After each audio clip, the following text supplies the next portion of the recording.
Well, we were at a family reunion, and I got to tell you, I missed you. It's good to be back. I feel like it's home. I've been here for a while. Memorial Weekend. They say that this is the least attended Sunday in the church year, no matter what denomination. We have a great group. Thanks. I'm glad you're here. Memorial Weekend is a big deal.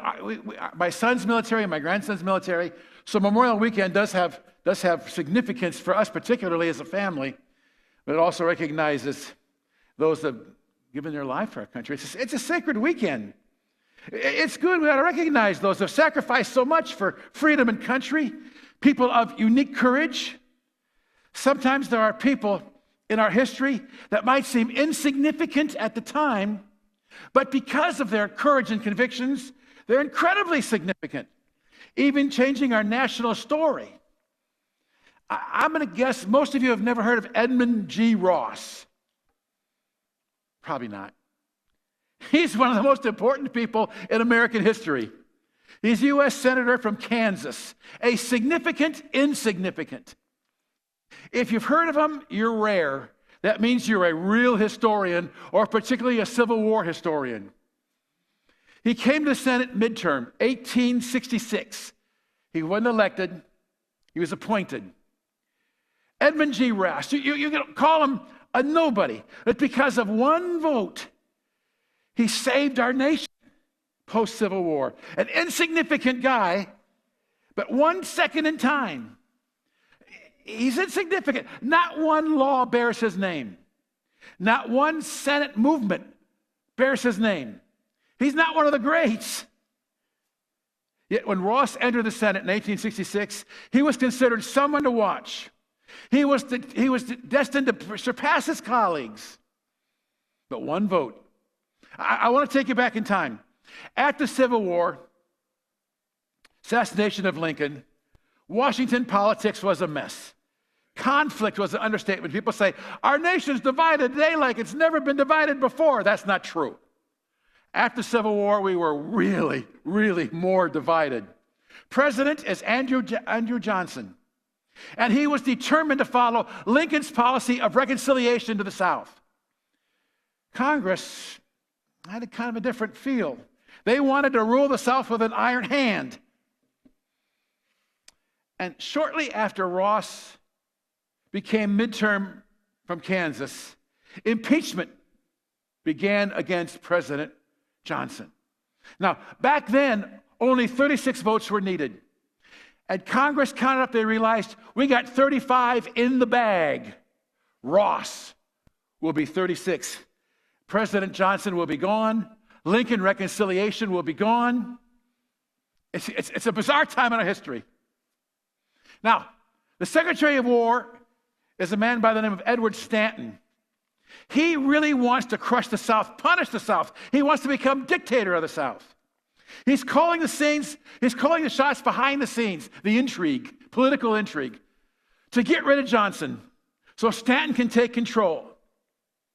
So without Congress's consent, Johnson, president, has had it with Secretary of War Stanton. He fires him. That's the last straw as far as Congress is concerned. Now impeachment is running wild. Under pressure, we need a Secretary of War. Johnson realizes there's nobody more popular than Ulysses S. Grant. He appoints Grant Secretary of the War. But Grant, after a short time, leaves the office and says, I don't need this at this stage of my life. Edward Stanton then goes right back in the office and barricades the door. He's in the office. And public sentiment is raising very wild against President Johnson. Stanton had control somewhat of the media at that time, and that helped raise those fires. He'd broken the law. He fired Stanton without Congress's approval. So we have a brand new senator, potentially our 36 votes to get rid of Johnson. But to a shock of his congressman, when asked about it, Edwin G. Ross said, the President of the United States deserves as fair a trial as any citizen. His vote is now shaky. They thought, we thought we had you in the bag, and you're talking fair trial? So Ross gets this avalanche of telegrams. Now, kids, that's a text. From every section of the country. They say, remember why you were voted there. Even wilder. Go back. How did Ross get to Washington in the first place? How do we have a midterm appointment? The elected senator from Kansas is a guy by the name of Jim Lane. And he is very sympathetic to President Johnson. Radicals in Kansas hold a kangaroo court and condemn the senator. He's an outcast in his own state. They want to call him home. His health breaks. And July 1, 1866, Jim Lane commits suicide. The seat's empty. Ironically, it's Edmund G. Ross who introduced all the attacking things against Lane. So they believed Ross is on our side. Get him to Washington, he's vote 36.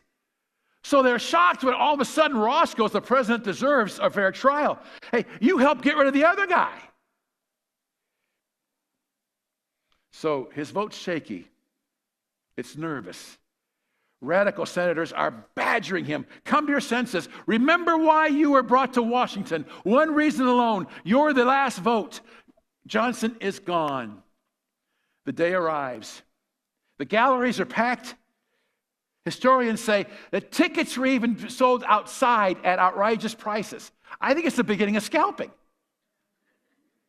There's a death-like stillness as each vote is taken, and the votes go exactly as predicted. All the no's are in place. By the time they got to Ross, 24 guilty votes had been in place. 11 more needed, or 12 more needed, 11 are in the bag. Unable to control his emotions, Chief Justice, in a trembling voice, said, Mr. Ross, how do you vote? Is the respondent, Andrew Johnson, guilty as charged? Ross wrote in his diary, at that moment, I looked into my own open grave. Friendships, position, fortune, everything that made life desirable for an ambitious man was gone, perhaps forever. He answered, not guilty. With that, impeachment trial was over. The response was predictable. Public outcry against Ross. The newspaper, Kansas repudiates you, sir, as she does all perjurers and skunks. You think our media is tough. The open grave that Edmund G. Ross saw became reality. His political career was over. Ostracism, physical attacks awaited his family in Kansas. On that gloomy day, he wrote his wife, millions curse my name today, but tomorrow they may bless me. God will only know the struggle it cost me. As it turns out, Edmund G. Ross was right. 20 years later, Congress and the Supreme Court verified his wisdom by changing the laws related to the impeachment of a president. Ross was later appointed governor of New Mexico. Prior to his death, he was given a special pension by Congress.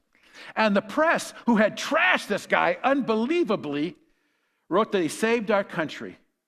Kansas newspaper and political bosses, 20 years later, buried this guy. Newspaper editorial. By firmness and courage, Senator Ross saved the country from a calamity greater than the war. But it consigned him to political martyrdom, the most cruel of our history.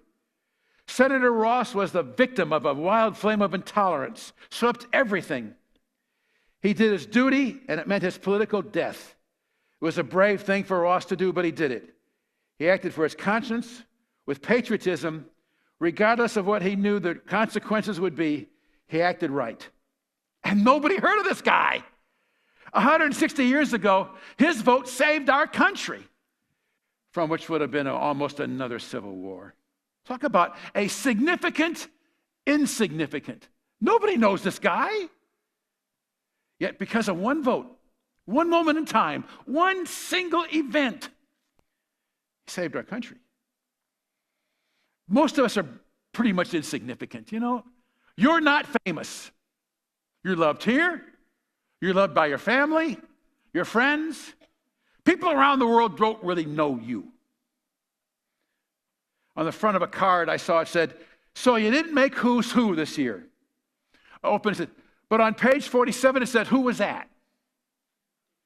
Humbling, yeah, but you know, we're just folk. You're never going to be famous. up against the Washington and Lincolns and Jeffersons of our country. How do we